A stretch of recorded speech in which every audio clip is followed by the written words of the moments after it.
Welcome back to the Brahmin Word, and we are continuing to look at the plagues, but we're not quite at the plagues yet. We're just going to set them up for a little bit until we get to the plagues. But in setting that up, we come to Exodus chapter 4. We're going to be in chapter 4, verses 1 through 17 today. And one of the big things that I want to walk through today is just this really interesting just kind of exchange that we have with God when he calls us to something or asks us or tells us really tells us to do something. When that happens, we you would think we should just go, oh yep, absolutely, I'll do it. A lot of the times though, we kind of come up with excuses for why I don't know if right now is the right time, I don't know if I'm the right person to do this. And Moses kind of goes that second route. He doesn't really think that he is really qualified to do what God has asked or told told of him to do.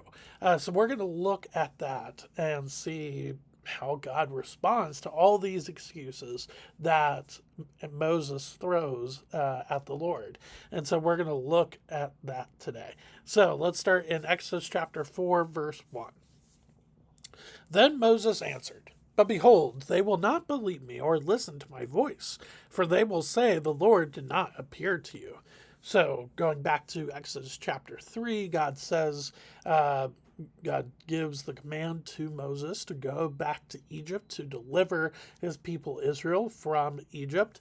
But he also tells Moses how to describe him, that he is who he is, or as the scripture says in Exodus chapter 3, I am who I am. However, Moses goes, well, okay, I hear you, but what if they're like, you just made that up? It's a valid point, and it's valid observation on Moses's part, but it starts this kind of train of he's going to kind of come up with things to hopefully not have to be the one that has to do this work that God has told him to do.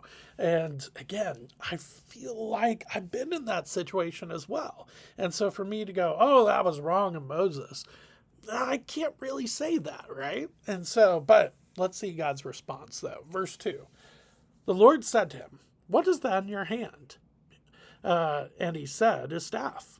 And he said, being God, "Throw it on the ground." So Moses threw it on the ground, and it became a serpent, and Moses ran from it. But the Lord said to Moses, Put out your hand and catch it by the tail."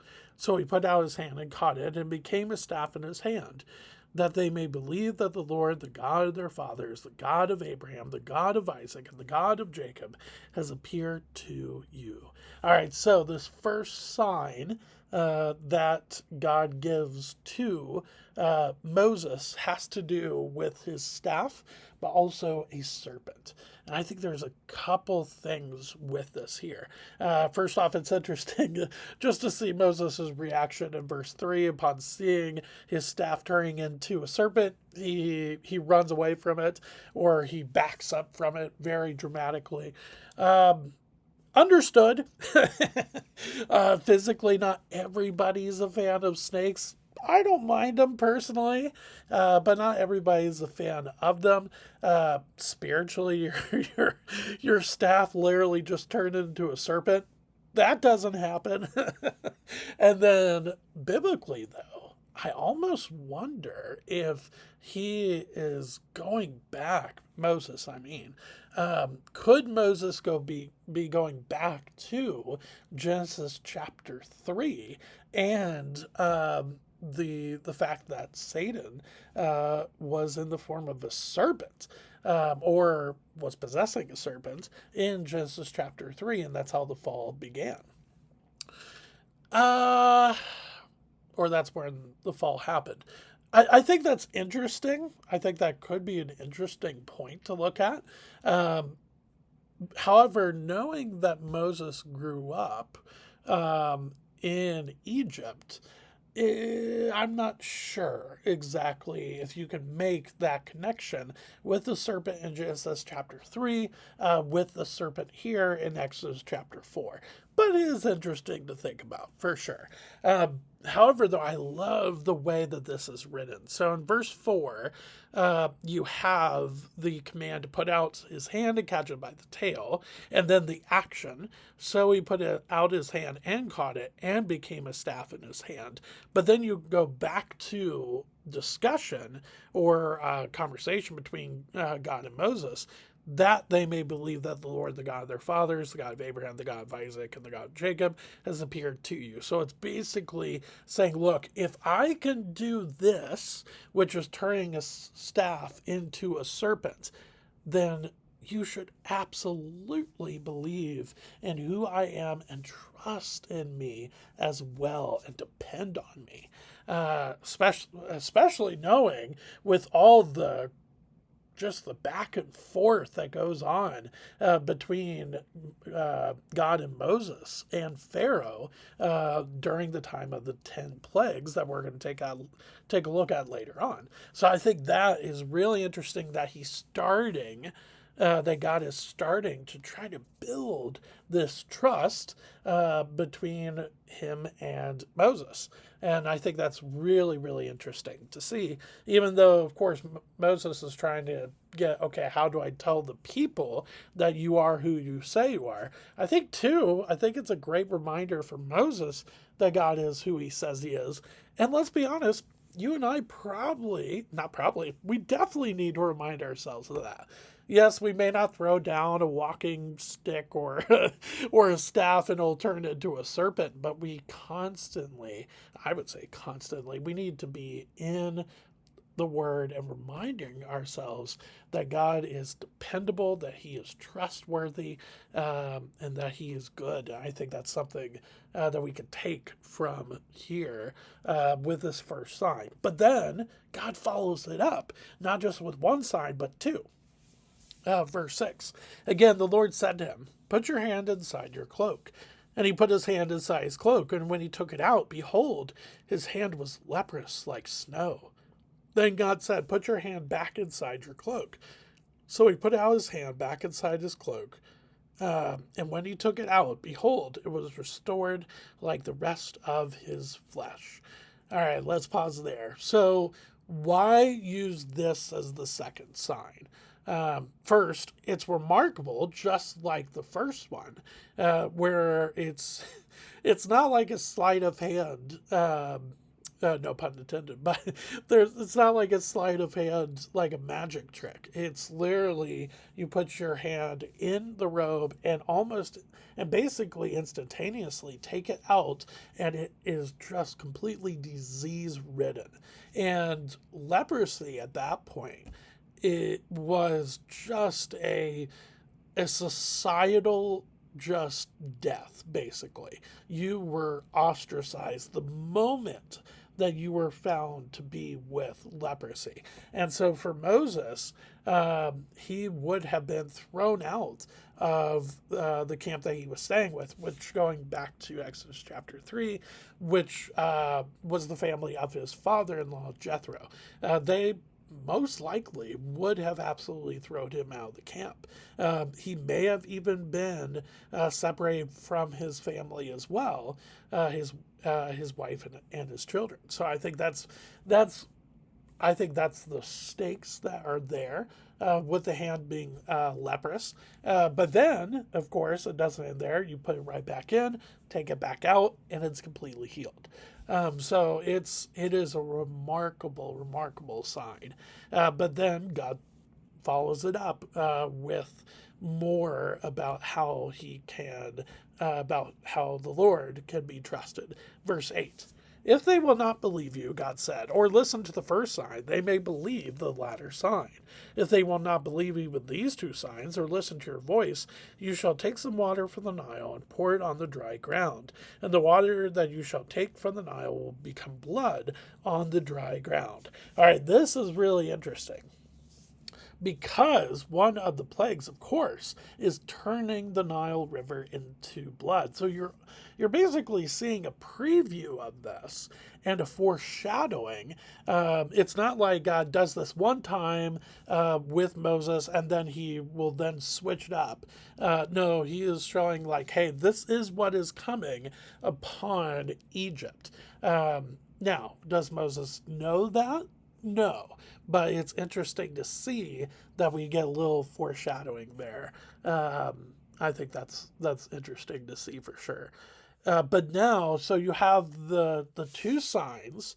You have just this reassurance from God that he can be trusted, that he is who he says he is, and yet Moses makes excuses. Verse 10. But Moses said to the Lord, "Oh my Lord, I am not eloquent. Ooh. Maybe I'm not eloquent. Either in the past or since you have spoken to your servant, but I am slow of speech and of tongue." Then the Lord said to him, "Who has made man's mouth? Who makes him mute or deaf or seeing or blind? Is it not I, the Lord? Now therefore go, and I will be with your mouth and teach you what you shall speak." But he said, being Moses, "Oh, my Lord, please send someone else." So he tries to give the excuse that he is not a good orator. He's not a good communicator. He's not. He's not a public speaker. And so how could he lead? Well, we have seen a lot throughout history that leaders don't have to be these grandiose speakers.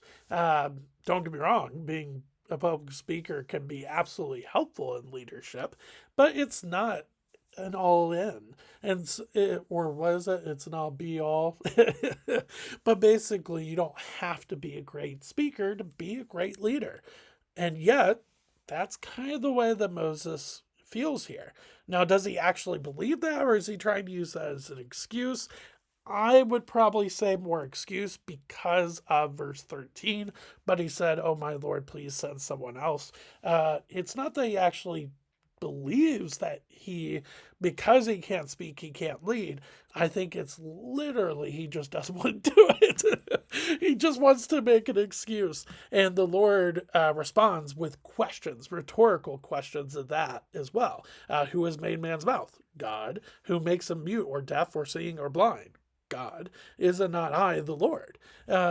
And so the Lord is in control of every single thing that is going on. That's what we talk about when we're saying the sovereignty of God. And so then he gives them a charge. Now, therefore, go, and I will be with your mouth and teach you what you shall speak. So not only is God giving him the trust to go, that he is who he says he is, but he's now solving the quote unquote issue that Moses has with Moses not being a great speaker. But again, he tries to make an excuse, say, "I don't want to." And then this is a really interesting response that I want to talk about. And that's verse 14. Then the anger of the Lord was kindled against Moses, and he said, "Is there not Aaron your brother the Levite? I know that he can speak well. Behold, he is coming out to meet you, and when he sees you, he will be glad in his heart. You shall speak to him and put the words in his mouth, and I will be with your mouth and with his mouth, and will teach you both what to do. He shall speak for you to the people, and he shall be your mouth, and you shall be as God to him. And take in your hand this staff, with which you shall do the signs." All right, so the reason why I think there's a couple things interesting in this section here as we wrap up. First, verse 14, the anger of the Lord was kindled against Moses. That is not a sinful anger. That is a righteous anger. Now, how do I know that? Well, first, first it's God, and He is perfect, so therefore that's the end of the argument. But let's take it a little bit step further from there. there is no harshness here. There's no, when it comes to hatred or when it comes to maliciousness, that's not shown here. It's more like a parent that gets annoyed at their child when they have asked them something to do. Now, don't get me wrong, that could still be taken to an extreme and not in a good way. But here it's this righteous anger of God has asked and told Moses to do something, and Moses keeps coming up with excuses, even though God shows him, hey, I am who I say I am in chapter 3. And then he comes up with the solutions for those excuses here in the first part of chapter 4. And yet, he just wants to keep trying to get out of it. And so God says, fine. Like, it's almost like that. And I think that's interesting to see. The other thing that's really interesting as well is the fact that he has already raised up Aaron to help Moses with the work.